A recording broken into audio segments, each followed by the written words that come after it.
Welcome to Naresh academy. Union public service commission మరియు Andhra Pradesh public service commission group 1 and group 2 సంబంధించి September 16, 2023 తేదీ సంబంధించి practice questions. Question number 1. Essential commodities act 1955 ప్రకారం కింది స్టేట్మెంట్లలో ఏది సరైనది? 1.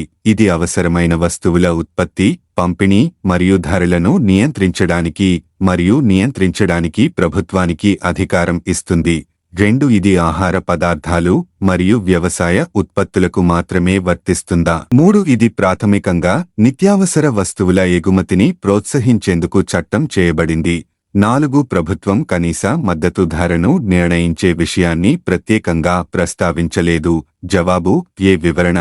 ఎసెన్షియల్ కమోడిటీస్ యాక్ట్ 1955 సాధారణ ప్రజలకు సరసమైన ధరలకు వాటి లభ్యతను నిర్ధారించడానికి అవసరమైన వస్తువుల ఉత్పత్తి, పంపిణీ మరియు ధరలను నియంత్రించడానికి ప్రభుత్వానికి అధికారం ఇస్తుంది. Question number 2. National judicial grid NJDG డేటాకు సంబంధించి కింది స్టేట్మెంట్లను పరిగణించండి. 1. ఎన్జెడిజి కేసుల పెండింగ్ మరియు పారవేయడాన్ని పర్యవేక్షిస్తుంది. 2. ఇది ఆర్డర్లు మరియు తీర్పుల యొక్క సమగ్ర డేటాబేస్ను అందిస్తుంది. 3. ఇది సుప్రీం కోర్ట్ మరియు సంబంధిత హైకోర్టుల వంటి నిర్వహణ అధికారులకు నిర్ణయ మద్దతు వ్యవస్థగా పనిచేస్తుంది. పైన ఇచ్చిన స్టేట్మెంట్లలో ఎన్ని సరైనవి? ఏ. ఒకే 1. బి. కేవలం 2. సి. 3. డి. ఏదీ లేదు. జవాబు సి. వివరణ. 3 ప్రకటనలు సరైనవి. Question number 3. చట్టవిరుద్ధమైన కార్యకలాపాలకు నివారణ చట్టం యూపీ సంబంధించి క్రింది ప్రకటనలను పరిగణించండి. 1. కేంద్ర ప్రభుత్వం యూపీ కింద సంస్థలు మరియు వ్యక్తులను తీవ్రవాదులుగా పేర్కొనవచ్చు. 2. యూపీ కింద అత్యధిక శిక్షల్లో మరణశిక్ష మరియు జీవిత ఖైదు ఉన్నాయి.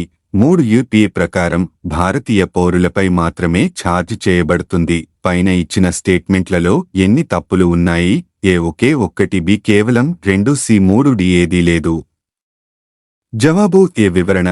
యూపీ కింద భారతీయ మరియు విదేశీ పౌరులపై ఛార్జీ విధించవచ్చు. భారతదేశం వెలుపల విదేశీ దేశంలో చేసిన నేరస్తులపై అదే పద్ధతిలో ఛార్జీ విధించబడుతుంది. Question number 4. ప్రధానమంత్రి మత్స్య సంపద యోజన గురించి ఈ క్రింది ప్రకటనలను పరిగణించండి. 1. పంట అనంతర నిర్వహణ మరియు నాణ్యత పెంపుదలపై దృష్టి సారించడం ద్వారా విలువ గొలుసును ఆధునీకరించడం ఈ పథకం లక్ష్యం. 2. ఇది వ్యవసాయం మరియు రైతుల సంక్షేమ మంత్రిత్వ శాఖ క్రింద ఒక ప్రధాన పథకం. 3. ఇది మత్స్య రంగం యొక్క స్థిరమైన వృద్ధిపై దృష్టి పెడుతుంది. పైన ఇచ్చిన స్టేట్మెంట్లలో ఎన్ని సరైనవి? ఏ. ఒకే 1. బి. కేవలం 2. సి. 3. డి. ఏదీ లేదు. జవాబు బి. వివరణ. మత్స్య, పశుసంవర్ధక మరియు పాడి పరిశ్రమ మంత్రిత్వ శాఖ ప్రధానమంత్రి మత్స్య సంపద యోజనను అమలు చేస్తోంది. Question number 5. National testing agency NTA నూతన డైరెక్టర్ జనరల్ ఎవరు నియమితులయ్యారు? జవాబు సుబోధ్ కుమార్ సింగ్.